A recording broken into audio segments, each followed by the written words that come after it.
حضرت ابن عباس رضی اللہ عنہ فرماتے ہیں جاہلیت میں اوس اور خزرج کے درمیان لڑائی رہتی تھی۔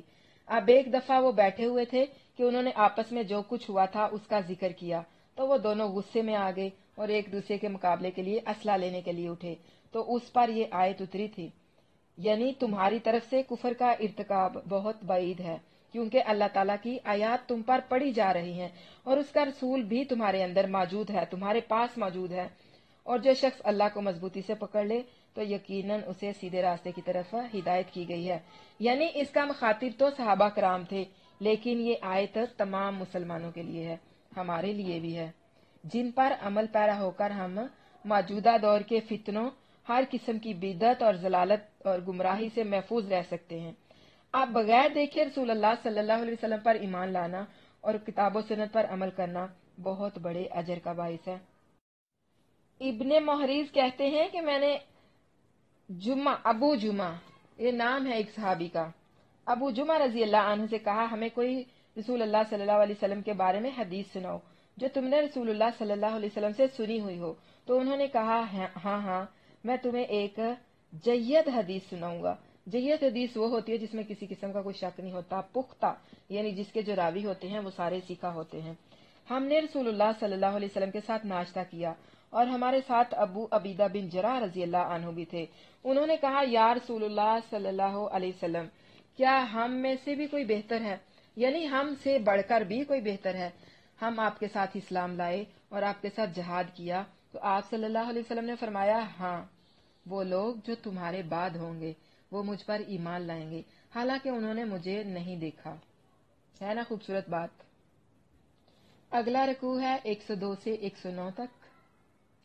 اے لوگو جو ایمان لائے ہو، اللہ سے ڈرو جیسا اس سے ڈرنے کا حق ہے، اور تم ہرگز نہ مرو مگر اس حال میں کہ تم مسلم ہو، اور سب مل کر اللہ کی رسی کو مضبوطی سے پکڑ لو اور جدا جدا نہ ہو جاؤ، اور اپنے اوپر اللہ کی نعمت کو یاد کرو۔ جب تم دشمن تھے تو اس نے تمہارے دلوں کے درمیان الفت ڈال دی تو تم اس کی نعمت سے بھائی بھائی بن گئے، اور تم آگ کے ایک گھڑے کے کنارے پر تھے تو اس نے تمہیں اس سے بچا لیا۔ اس طرح اللہ تمہارے لیے اپنی آیات کھول کر بیان کرتا ہے تاکہ تم ہدایت پا جاؤ، اور لازم ہے کہ تمہاری صورت میں ایک ایسی جماعت ہو جو نیکی کی طرف دعوت دے۔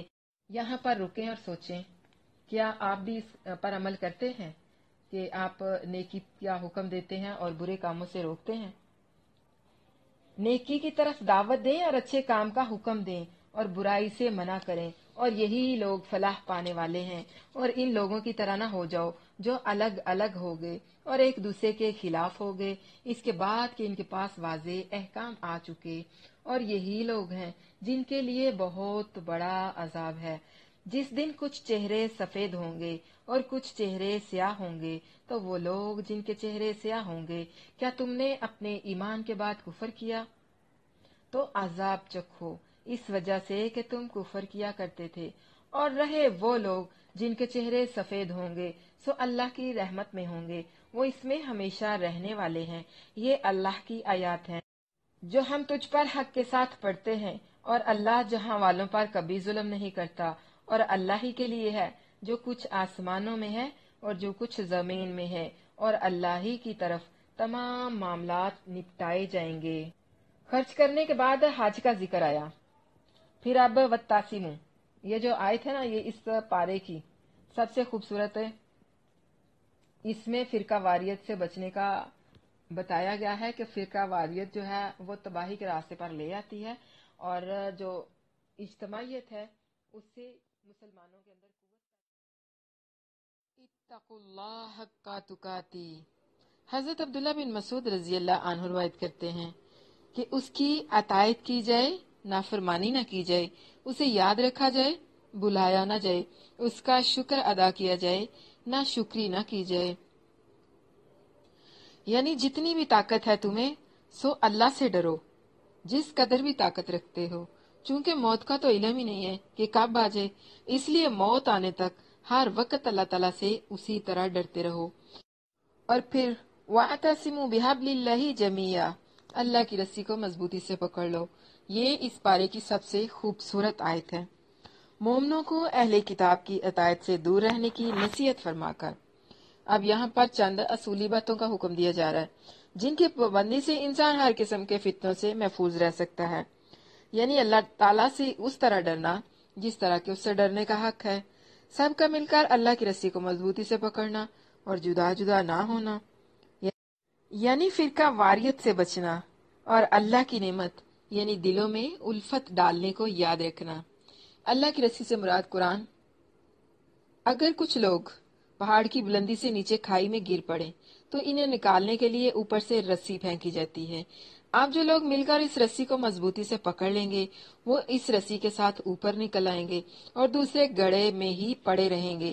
اسی طرح اللہ تعالیٰ نے گمراہی کے گھڑے سے نکالنے کے لیے آسمان سے قرآن پاک اتارا، جس کے ساتھ وحی الہی یعنی سنت رسول بھی اتاری۔ مسلمان موجودہ فرقہ بندیوں سے بھی اسی صورت میں نجات پا سکتے ہیں کہ وہ آپسی اختلافات، گروہ بندی، دھڑا بازی، عداوت اور آپسی دشمنی میں اسی طرح ایک دوسرے سے محفوظ رہ سکتے ہیں، ایک دوسرے سے باز آ سکتے ہیں جب وہ قبر کے اندھیروں اور اس کے اندر موجود سانپ بچھوؤں کو یاد کریں۔ امت وسط ہونے کی ذمہ داری ادا کرنا، یعنی اللہ کی رسی کو مضبوطی پکڑنے اور اختلافات اور ضلالت سے بچنے کی صورت صرف یہی ہے کہ تم میں سے ایک جماعت نیکی کا حکم دینے اور برائی سے منع کرنے والی بن جائے، یعنی نیکی کا حکم دیا کرے اور برائی سے منع کرنے کا فریضہ سر انجام دے۔ جب تک اس قسم کی جماعت قائم رہے گی لوگ بھی ہدایت پر رہیں گے۔ رسول اللہ صلی اللہ علیہ وسلم نے فرمایا، تم میں سے جو شخص کوئی برائی دیکھے وہ اسے اپنے ہاتھ سے بدل دے، پھر اگر طاقت نہ رکھے تو اپنی زبان سے، پھر اگر طاقت نہ رکھے تو اپنے دل سے، اور یہ سب سے کمزور ایمان ہے۔ یہی لوگ کامیاب ہونے والے ہیں۔ کون لوگ؟ جو امر بالمعروف اور نہی عن المنکر کا فریضہ انجام دیتے ہیں۔ امت کے ہر فرد پر امر بالمعروف اور نہی عن المنکر فرض ہے، کیونکہ آخر میں فرمایا کہ کامیاب صرف وہ ہے جو یہ فریضہ سر انجام دے، اور ظاہر ہے کہ کامیابی کی ضرورت ہر مسلمان کو ہے۔ یعنی کہ اے مسلمانوں، تمہاری صورت میں ایک ایسی جماعت ہونا لازم ہے جو نیکی کا حکم دیں، اور ان لوگوں کی طرح نہ ہو جانا جو فرقے فرقے ہو گئے۔ اس سے مراد بنی اسرائیل ہیں۔ معلوم ہوا کہ یہود و نصارہ کے باہمی اختلاف اور فرقہ بندی کی وجہ یہ نہیں تھی کہ انہیں حق کا پتہ نہیں تھا اور وہ اس کے دلائل سے بے خبر تھے، بلکہ حقیقت یہ ہے کہ انہوں نے سب کچھ جانتے ہوئے محض اپنے دنیاوی مفاد اور نفسانی خواہشات کے لیے اختلاف اور فرقہ بندی کا راستہ اختیار کیا تھا اور اس پر جمے رہے۔ قرآن مجید نے مختلف طریقوں سے بار بار اس حقیقت کو واضح فرمایا ہے اور ان سے دور رہنے کی تلقین فرمائی ہے۔ حضرت ابو ہریرہ رضی اللہ عنہ سے روایت ہے کہ رسول اللہ صلی اللہ علیہ وسلم نے فرمایا، یہود کے 71 یا 72 فرقے ہوں گے اور اسی طرح نصارہ بھی، اور میری امت 73 فرقوں میں بٹ جائے گی۔ اسی طرح دوسری حدیث میں وضاحت ہے کہ آپ صلی اللہ علیہ وسلم نے فرمایا، سب آگ میں جائیں گے مگر ایک۔ پوچھنے پر بتایا گیا، ما انا علیہ و اصحابی، جس طریقے پر میں اور میرے اصحاب ہوں گے۔ افسوس کہ امت مسلمہ تفرقہ بازیوں سے باز نہیں آتی، اور ان تفرقہ بازوں نے بھی وہی روش اختیار کی ہے کہ حق اور اس کے روشن دلائل قرآن کریم اور سنت صحیحہ کی صورت میں انہیں خوب اچھی طرح معلوم ہے، مگر وہ اپنی فرقہ بندیوں پر جمے ہوئے ہیں، اپنی عقل اور ذہانت کا سارا زور پہلی امتوں کی طرح تعویل اور تحریف کے مکروہ شغل میں ضائع کر رہے ہیں۔ کیا تم ایمان لانے کے بعد پھر کفر میں چلے جاؤ گے، یعنی مرتد ہو جاؤ گے؟ مگر حقیقت یہ ہے کہ تمام کفار اس میں شامل ہیں، کیونکہ جب ثابت ہے کہ روز اول کے وقت سب نے اللہ تعالیٰ کے رب ہونے کا اقرار کیا تھا، اور حدیث میں یہ بھی ہے کہ ہر شخص دین فطرت پر پیدا ہوتا ہے، تو جو بھی کفر اختیار کرے گا وہ ایمان لانے کے بعد ہی کافر ہوگا۔ یعنی اصلی کافر، مرتدین، منافقین اور پھر اہل بدعت سبھی آ جاتے ہیں اس میں، کیونکہ یہ سب ایمان لانے کے بعد کفر کر رہے ہیں۔ معلوم ہوا کہ سیاہ منہ ان کے ہیں جو مسلمانوں میں کفر کرتے ہیں، منہ سے کلمہ اسلام کہتے ہیں اور عقیدہ اس کے خلاف رکھتے ہیں، لا الہ الا اللہ بھی پڑھتے ہیں اور شرک بھی کرتے ہیں۔ اللہ کے نبی صلی اللہ علیہ وسلم کا جب نام آتا ہے انگوٹھے چوم پر اپنے آنکھوں سے لگاتے ہیں، لیکن جب اللہ کے نبی صلی اللہ علیہ وسلم کا فرمان آتا ہے تو نافرمانی کرتے ہیں، نماز بھی پڑھتے ہیں، سود خوری بھی کرتے ہیں، نماز پڑھتے ہیں لیکن ہیرا پھیری اور بے ایمانی سے باز نہیں آتے۔ سب گمراہ فرقوں کے بارے میں یہی حکم دیا گیا ہے، یعنی منہ سے کلمہ اسلام کہہ لینا اور عقیدہ اس کے برخلاف رکھنا، اللہ کو لا الہ الا اللہ یعنی معبود مان لینا اور حاجتیں دوسروں سے طلب کرنا۔ چہروں کی یہ سیاہی اور سفیدی قیامت کے دن ہوگی۔ جو لوگ ایمان پر قائم رہیں پھر بدعات اور گروہ بندی سے بچ کر اصل کتاب و سنت، جس کے بارے میں رسول اللہ صلی اللہ علیہ وسلم نے فرمایا تھا ما انا علیہ و اصحابی، یعنی جس طریقے پر میں اور میرے صحابہ ہیں ان کے چہرے سفید ہوں گے، یعنی جہاد اور امر بالمعروف کا جو حکم فرمایا یہ مخلوق پر ظلم نہیں ہے، اس میں ان کی تربیت ہے۔ جب اللہ تعالیٰ کو ہر چیز کا علم اور ہر چیز پر قدرت حاصل ہے تو اسے کسی پر ظلم کرنے کی کیا ضرورت ہے؟ اور پھر للہ ما فی السماوات و ما فی الارض، یعنی جہاد میں خلق کی جان اور مال تلف ہو تو مالک کے حکم سے، ہر چیز اللہ کا مال ہے، اللہ ہی کے لیے ہے اور اللہ ہی کی طرف لوٹ جانی ہے۔ یعنی اگر اللہ کی راہ میں خرچ کرتے ہیں یا اللہ کی راہ میں جان دیتے ہیں، مال تلف ہو جاتا ہے تو یہ اللہ کے حکم سے ہوتا ہے، کیونکہ ہر چیز اللہ کی ہے اور اللہ ہی کی طرف لوٹ کر جانی ہے۔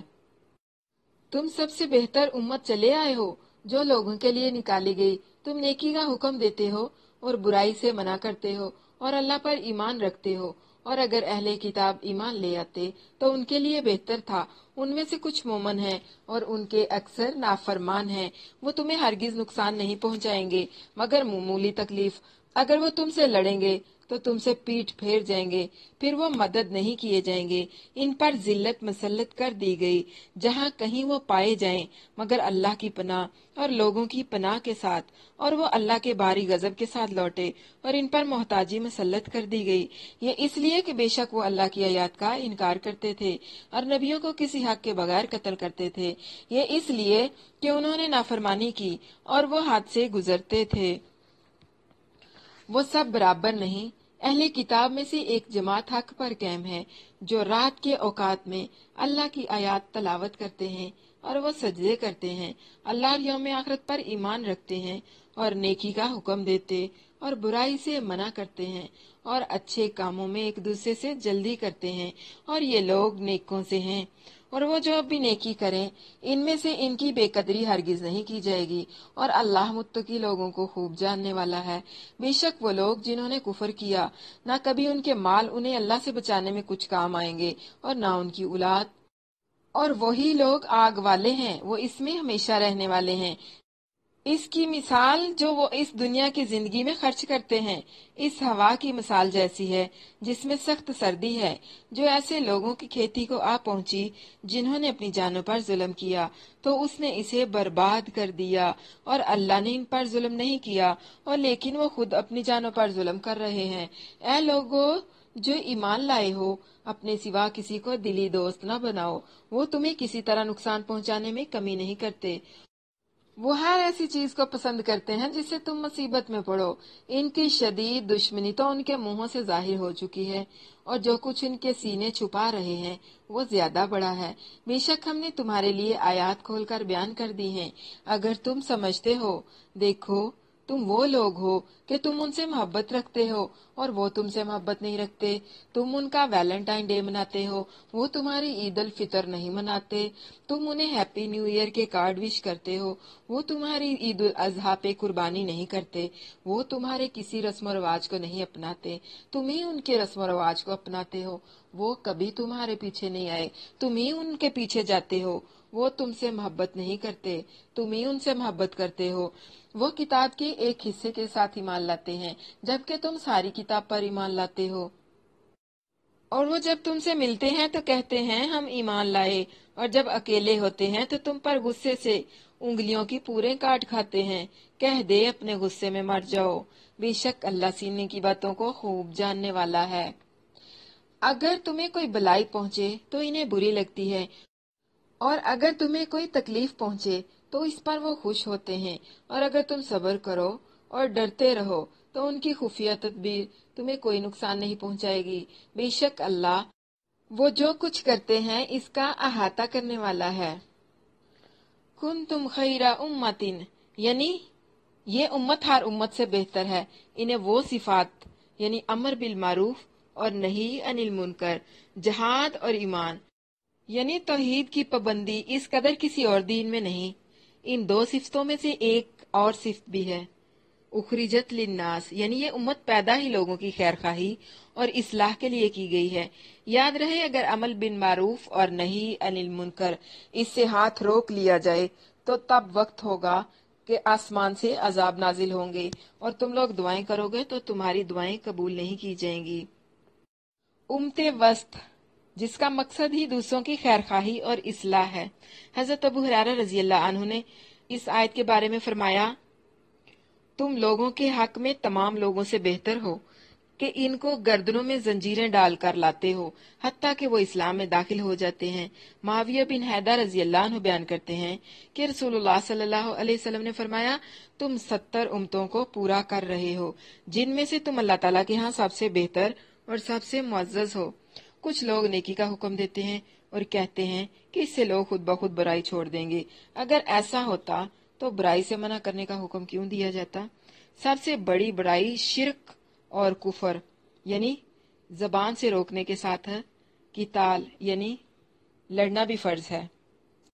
بہترین امت ہونے کا وصف چند شرطوں کے ساتھ مشروط ہے، یعنی لوگوں کی خیرخواہی اور اصلاح کرنا، امر بالمعروف اور نہی عن المنکر اور اللہ پر ایمان لانا یعنی توحید خالص۔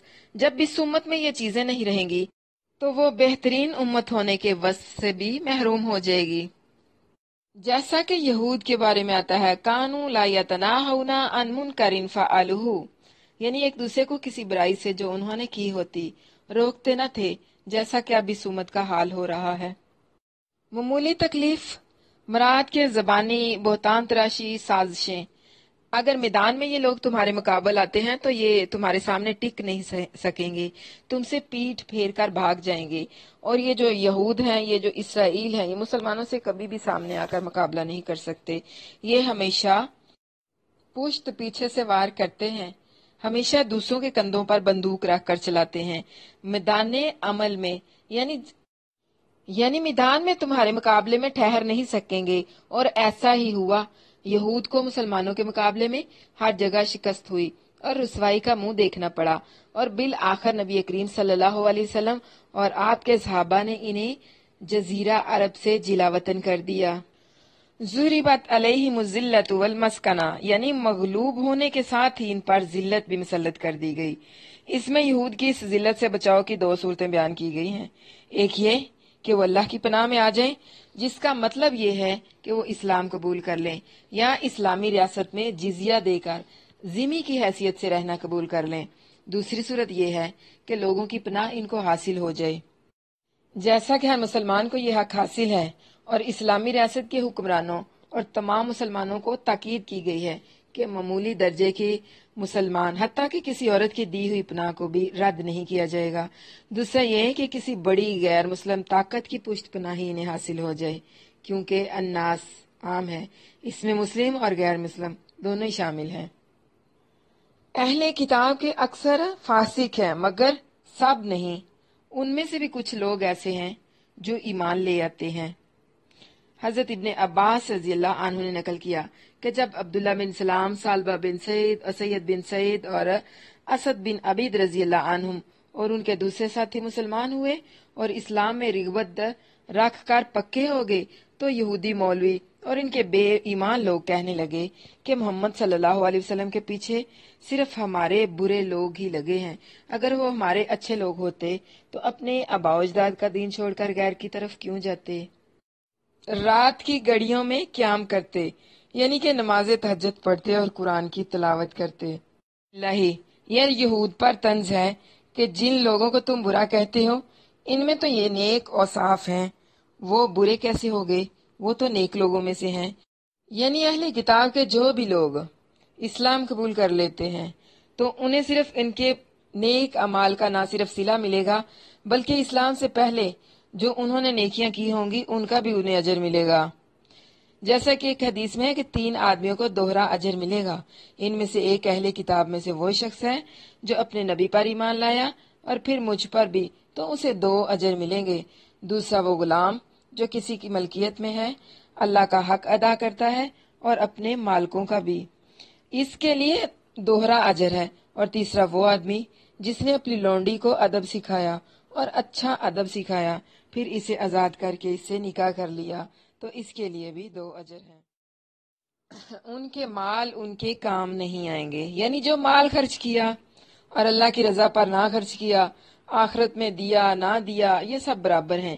عام طور پر مصیبت کے وقت اولاد انسان کے کام آتی ہے، مگر اس وقت کفار کی اولاد ان کے کسی کام نہیں آئے گی۔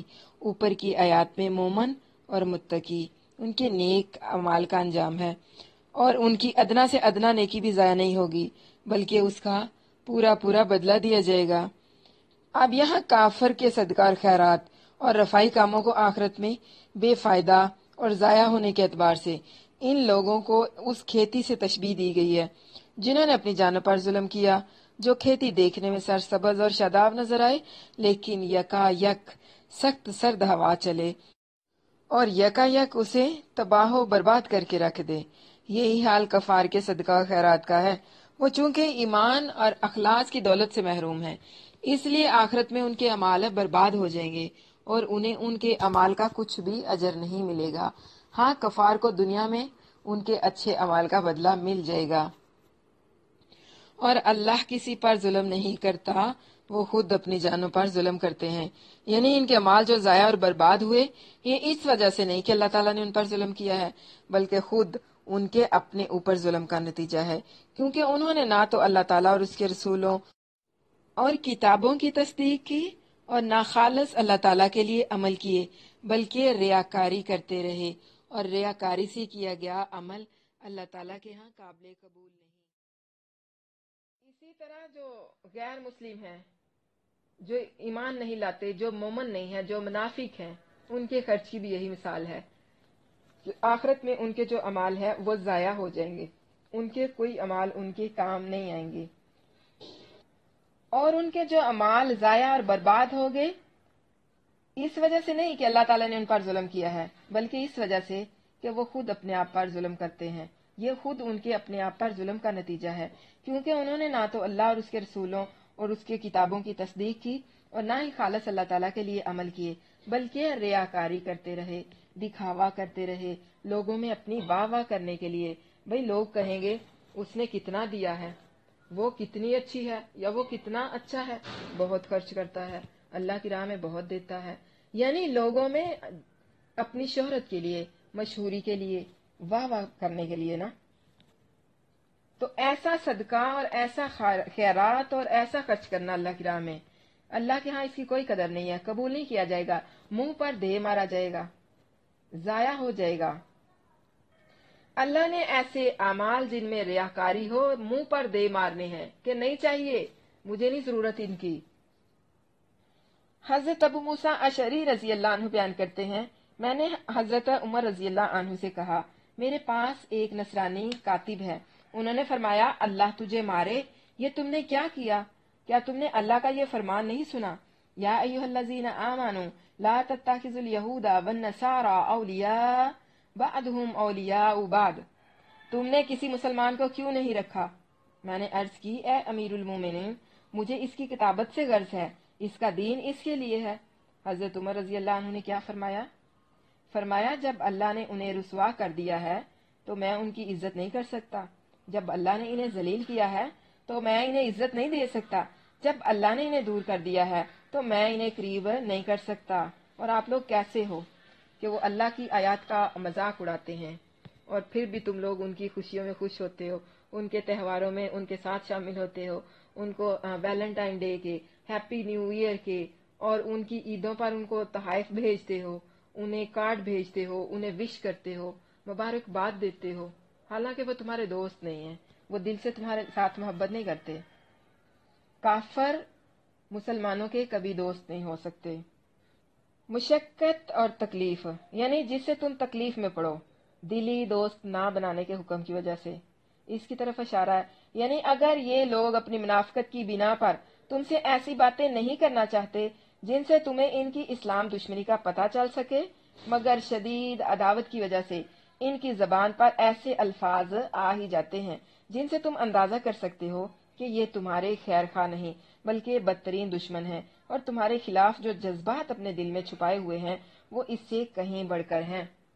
یعنی منافقت کی دوستی ایسے ہی ہوتی ہے نا، منہ سے بہت میٹھا ہوتا ہے، لیکن کبھی جب اس کو بات کرنے کا موقع مل جائے تو وہ اپنے اگلے پچھلے سارے حساب کلیئر کر دیتا ہے، بالکل صاف دکھا دیتا ہے جو اس کے دل میں چھپا ہوا تھا آپ کے لیے، اور جو ظاہر کرتے ہیں نا وہ بہت کم ہے، اور جو دل میں چھپا ہوتا ہے وہ بہت بڑا ہے۔ غور و فکر کریں اس بات پر۔ یعنی کفار سے دوستی نہ کرنے کے سلسلے میں یہودیوں اور منافقین کے بغض اور اناد اور ان کی دلی حسد سے ہم نے پتے کی باتیں، یعنی اللہ تعالیٰ کہہ رہا ہے ہم نے بڑی بہترین اور بڑی پتے کی باتیں خوب کھول کر بیان کر دی ہیں۔ اب کام تمہارا ہے، غور و فکر کرو اور سوچو۔ دیکھیں یہ جو اس طرح کے ہیں کہ اگر تمہاری موجودگی میں یہ تمہاری تعریف کر رہے ہیں، تمہارے ساتھ خوش ہیں، اور پھر جب تنہائی میں جاتے ہیں نا تو اپنی انگلیاں غصے سے کاٹتے ہیں، نوچتے ہیں اپنے آپ کو، اپنے ہاتھوں کو دیواروں پہ مارتے ہیں کہ یہ کیا ہم نے کیوں تعریف کی، کیوں ہم نے ان کی خیر خواہی کی۔ تو اللہ کیا کہہ رہا ہے کہ جو تم اپنے دلوں میں بغض چھپاتے ہو نا، اوپر سے ان کے ساتھ اچھا بنتے ہو اور بعد میں نفرت کی اظہار کرتے ہو نا، تو اپنی اسی نفرت، اپنی اسی دشمنی میں مر جاؤ، اپنے غصے سمیت مر جاؤ۔ اللہ تعالیٰ نے بڑے سخت الفاظ سے بولا ہے کہ مر جاؤ اپنے غصے کے ساتھ۔ کتاب سے مراد تمام آسمانی کتابیں ہیں، یعنی تم سب کتابوں پر ایمان رکھتے ہو اور وہ کسی پر ایمان نہیں رکھتے، پھر بھی بجائے اس کے کہ تم ان سے نفرت کرو الٹا ان سے دوستی کرتے ہو، اور بجائے دوستی کے تم سے وہ دشمنی رکھتے ہیں، اور دشمنی بھی اتنی سخت کہ اکیلے ہوتے ہیں تو غصے کی وجہ سے اپنے دانتوں سے اپنی انگلیاں کاٹتے ہیں، اور جب تم سے ملتے ہیں تو کہتے ہیں ہم ایمان لے آئے۔ منافقین کی مسلم دشمنی کو واضح کیا ہے اللہ نے، کس طرح؟ یہاں اگلی آیت میں اس کا ثبوت بھی آپ کو دیا ہے نا اللہ تعالیٰ نے، کہ اگر تمہیں کوئی بلائی پہنچ جاتی ہے تو انہیں ذرا بھی اچھا نہیں لگتا۔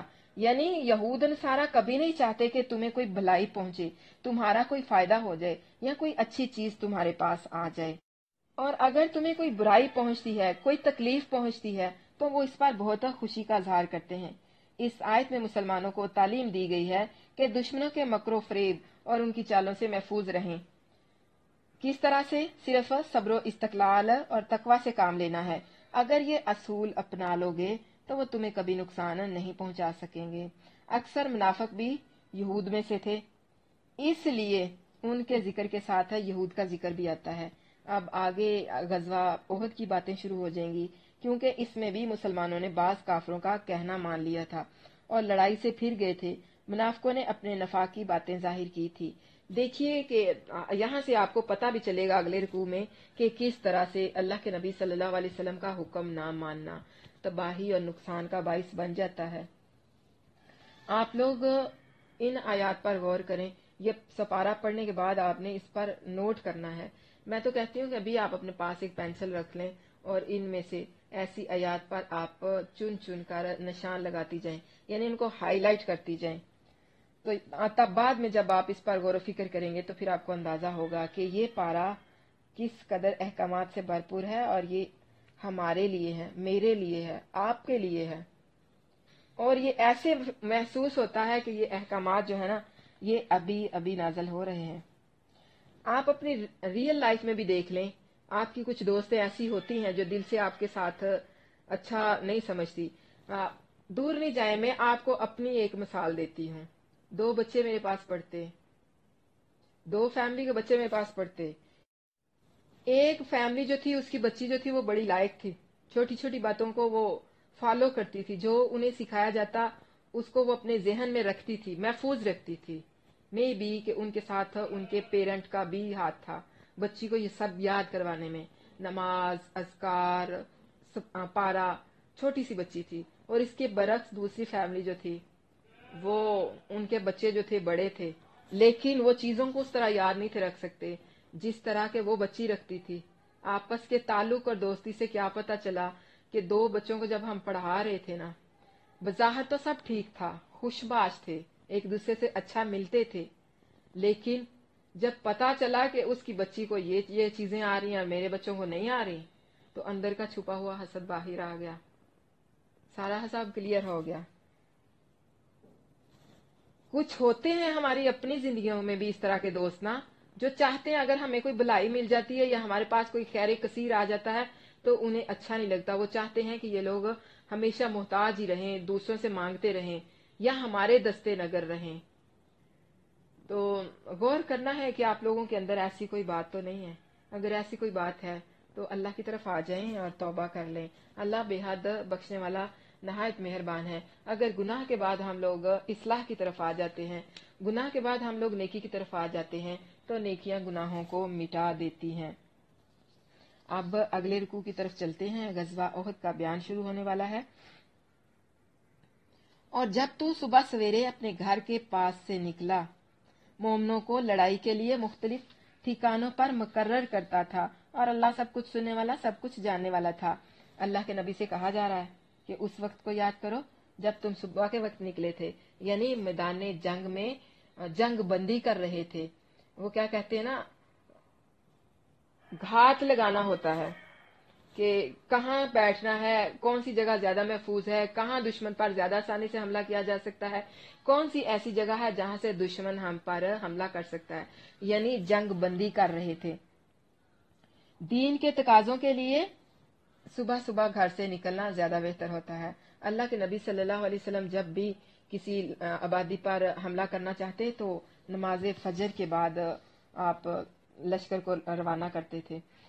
اور جب تم میں سے دو جماعتوں نے ارادہ کیا کہ ہمت ہار دیں، حالانکہ اللہ ان دونوں کا دوست تھا، اور اللہ ہی پر پاس لازم ہے کہ مومن بھروسہ کریں، اور بلا شبہ یقیناً اللہ نے بدر میں تمہاری مدد کی جبکہ تم نہایت کمزور تھے، بس اللہ سے ڈرو تاکہ تم شکر کرو۔